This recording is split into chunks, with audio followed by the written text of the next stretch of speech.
Criminal responsibility అంటే లేదు. ఇక్కడ కూడా there is no criminal responsibility. Sit అంటే కూర్చోవడం, ఆ కేసు కూర్చోబెట్టాలంటే సిట్ వేస్తారు. అధికారులు అంతా మనకు కావాల్సిన వాళ్ళు ఉంటారు, కూర్చోబెడతారు కేసు.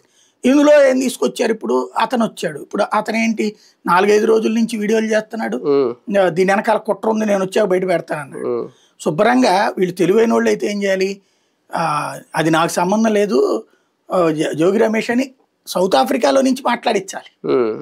అప్పుడు మాట్లాడించి నేను వచ్చి లొంగిపోతాను, మిగతా వివరాలు చెప్తానని చెప్పాలి. కొంచెం స్క్రీన్ ప్లే రాసే వాళ్ళలో కొద్ది తేడా ఉంది, లేట్ అవుతుంది. లేదు ఆ మొక్క చెప్పమంటే అతను రానంటాడేమో అని స్క్రీన్ ప్లే రాసే వాళ్ళకి కూడా ఇన్పుట్స్ రావాలి, ఎవరి పేరు పెట్టాలి అది.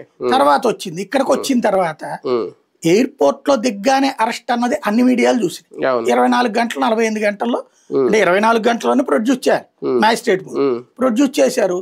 ఆ తర్వాత ఆదివారం లెక్క ఇవి ఉన్నాయి కదా, అందుకని గ్యాప్ వచ్చింది. అప్పుడు జ్యుడిషియల్ కస్టడీలో పోలీసుల చేతిలో ఉంటారు జైలుకి పంపించే ముందు. ఆ టైంలో తీసినట్టున్నారు ఈ వీడియో. అతను ఏ షర్ట్ లో వచ్చాడో అదే షర్ట్ లో ఉన్నాడు అక్కడ. విచిత్రం ఏంటంటే జర్నలిస్టుల పని పోలీసులు చేశారు ఇప్పుడు. దాంట్లో ఆయన అడిగిన ప్రశ్నలు, ఎవరు చేయించారు, ఎందుకు చేయించారు, ఇదంతా. ఇప్పుడు ఈ కేసులో మేబీ ఇతనికి ఏమని హామీ ఇచ్చి ఉంటారంటే కేసు వీగిపోతుంది. ఎందుకు